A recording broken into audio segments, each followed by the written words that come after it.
Merhabalar kıymetli izleyicilerim ve takipçilerim. Binnur'un Mutfağı kanalıma ve mutfağıma hoş geldiniz. Bugün sizlerle elmalı kek tarifi paylaşacağım.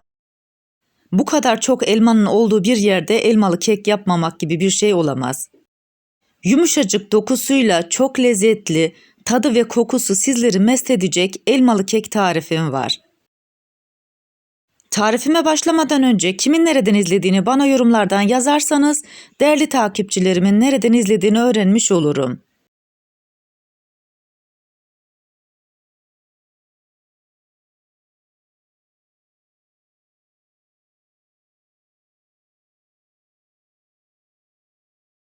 Sizleri daha fazla bekletmeden bu leziz kekin tarifine geçiyorum. Herkese iyi seyirler.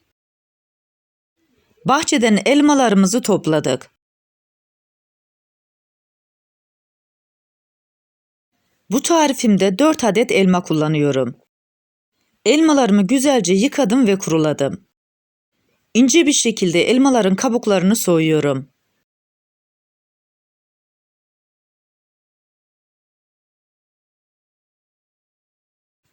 Soymuş olduğum elmaları 4'e kestikten sonra çekirdekli bölümlerini temizliyorum.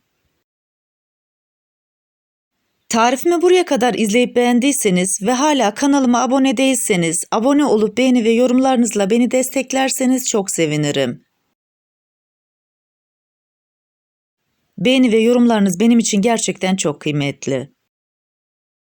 Doğramış olduğum elmaları yarım santim aralıklarla kesiyorum.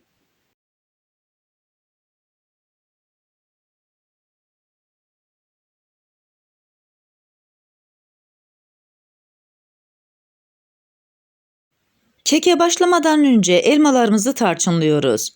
1,5 çay kaşığı tarçını koyduktan sonra güzelce bütün elmaları karıştırıyorum.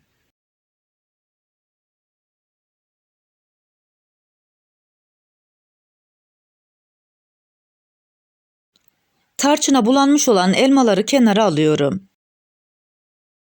Çırpma kabının içerisine 4 adet yumurtayı koyuyorum. 1,5 su bardağı şekeri ekliyorum. Tarifimde kullanmış olduğum su bardağı ölçüsü 250 mililitre. Şeker ve yumurta iyice köpürünceye kadar karıştırıyorum. Yumurtayı ve şekeri ne kadar köpürtürseniz kekiniz o kadar kabarık ve çok lezzetli olur. Bu kıvam bizim için yeterli. Çırpma kabının içerisine 1 su bardağı sıvı yağ, 1 su bardağı sütü ekliyorum. Daha sonra mikser yardımıyla tekrar çırpıyorum. Bu aşamada kekte kullanmış olduğunuz bütün malzemelerin oda sıcaklığında olmasına özen gösterin. Köpüğünü söndürmeden çok az çırpıyorum, mikseri artık kek harcının içerisinden çıkartıyorum. Bu aşamadan sonra artık spatula kullanıyorum. Tarifimde 2,5 su bardağı un kullandım. Unu azar azar ekliyorum. İçerisine koyduğum unu eledim. Sizler de kekinizi yaparken ununuzu elemeyi ihmal etmeyin. İçerisine 1 paket vanilya, 2 paket kabartma tozunu ekliyorum. Alttan yukarıya doğru kek harcını karıştırıyorum.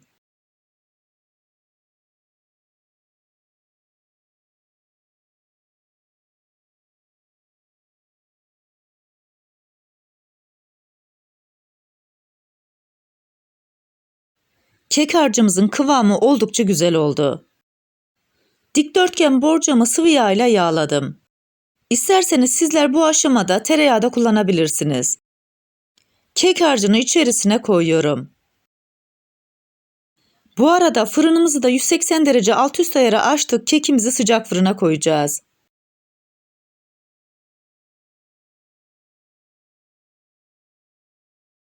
Tarifimde yarım su bardağı kuru üzüm kullandım.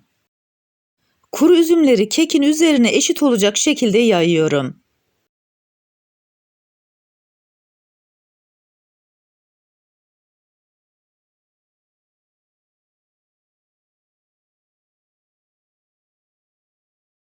Yarım su bardağı cevizi küçük küçük doğradım. Onu da tıpkı üzümler gibi eşit olacak şekilde kekin üzerine yayıyorum.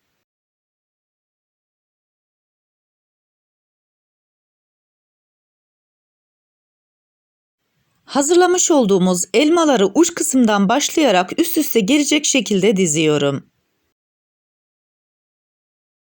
Bu arada bu tarifimde kullanmış olduğum bütün malzemeleri videomun altındaki açıklama kısmında ölçüleriyle birlikte paylaşıyor olacağım.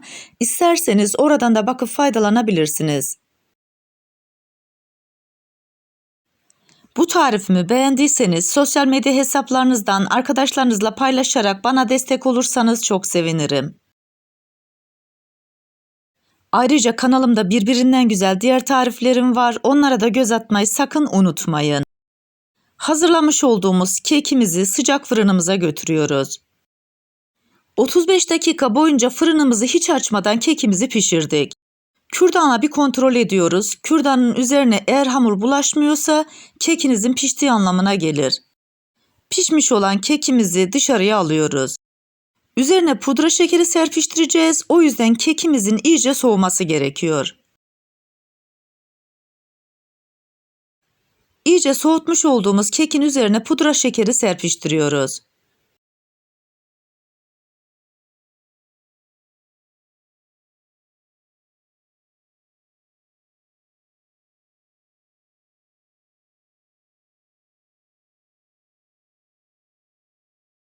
Kekimiz hazır, porsiyonluk olacak şekilde dilimlere ayırıyorum. Gerçekten çok güzel, mis kokulu, yumuşacık bir kek elde ettik. Tarifimdeki tüm püf noktaları detaylı bir şekilde sizlere anlatmaya çalıştım. Ancak yine de aklınıza takılan bir kısım olursa bana yorumlardan yazabilirsiniz. Oradan da elimden geldiğince sizlere dönmeye çalışıyorum. Bir de sizlere bu güzel kekin iç dokusunu göstermek istiyorum. İçerisine koymuş olduğumuz ceviz, üzüm ve elma sayesinde çok lezzetli kek elde ettik. Üstelik kıvamı da harika oldu. Bu kekimi yapıp deneyecek olan herkese şimdiden afiyet olsun.